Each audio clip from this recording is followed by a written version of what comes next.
When I say Emirates, you might be thinking of this thing, or Dubai, which is often the only emirate people really know about, maybe along with Abu Dhabi. But there are 5 more which together constitute the United Arab Emirates, which the video is going to be about. But what is an emirate and why are they united? How did they come to be and how do they function? To answer that, we need to go back to 1971 when the United Arab Emirates was formed. But to understand why it was formed, we need to further go back in time to the early 1800s. The place which is now UAE was divided into a number of small sheikdoms which were ruled by a sheikh, as the name says. And this region was known as the Pirate Coast by the British, who alleged that the ruling families of these sheikdoms raided British Indian vessels which passed through the Gulf for trade with Iraq, Iran and Oman. However, this allegation has been dismissed by the current ruler of Sharjah, saying that those were just excuses made by the British to impose imperialism. Well, that is not unheard of. Anyway, so the British, in order to protect their ships, signed a peace treaty with the rulers of these sheikdoms in 1820, which basically asked the rulers to stop committing piracy. However, the treaties were not an outright success. A few local conflicts still persisted at the sea. Also, the treaties were not permanent and were to be renewed time and time again. But the sheikhs realized that these treaties created a peaceful atmosphere for their pearl trade, which was very important for their economy since oil wasn't a thing yet. So they signed a permanent treaty with the British in 1853, and hence these sheikdoms were known as the trucial states since they were under a truce. In 1892, Britain feared the growing influences of Russia and France in the region, so they called the sheikhs again and signed an exclusive treaty which effectively gave them total control over the foreign policy of the trucial states. The sheikhs also agreed to not give any part of their land to any power except the United Kingdom. In return, the British would give military protection to the Trucial Coast. It was a win-win situation for both.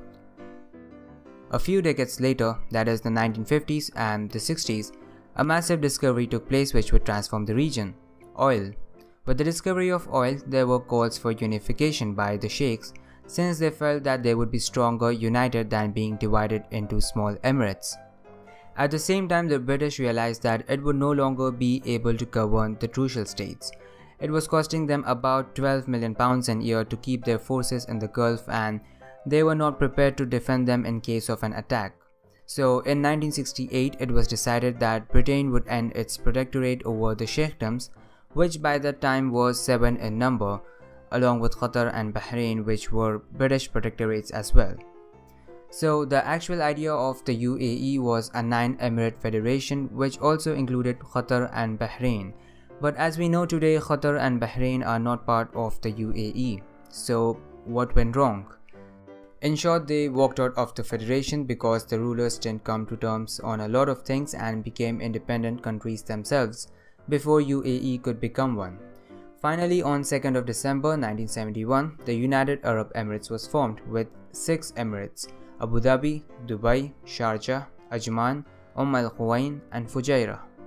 The Emirate of Ras Al Khaimah joined them 2 months later in February 1972, and hence we have the 7 Emirates as we know today. But how does this union, which looks a bit complex, actually works? Well, that is the simple part. Each emirate is ruled by an emir who controls the local government. All the 7 emirs form the Federal Supreme Council. The Federal Supreme Council elects a president of the council every 5 years, and this president is also the head of the United Arab Emirates.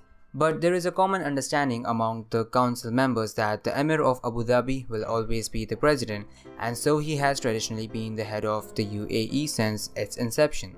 Also, the Prime Minister of the nation has always been the Emir of Dubai, although that is not required by the constitution. So most of the power in the country is concentrated in Abu Dhabi and Dubai, which are also the wealthiest of the Emirates. Each emirate also has a capital city of the same name, like the capital of the Emirate of Abu Dhabi is the city of Abu Dhabi, and so on. Abu Dhabi also serves as the capital of the entire country.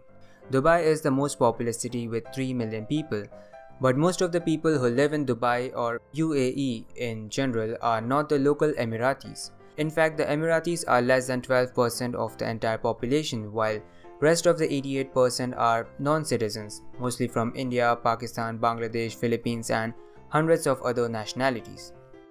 But the UAE is not just about Dubai or Abu Dhabi. So why do we ignore the existence of the other Emirates?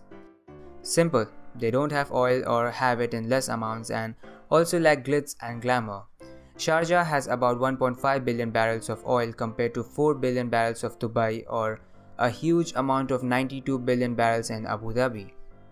Sharjah is more of a family-oriented emirate and is the cultural capital of the UAE.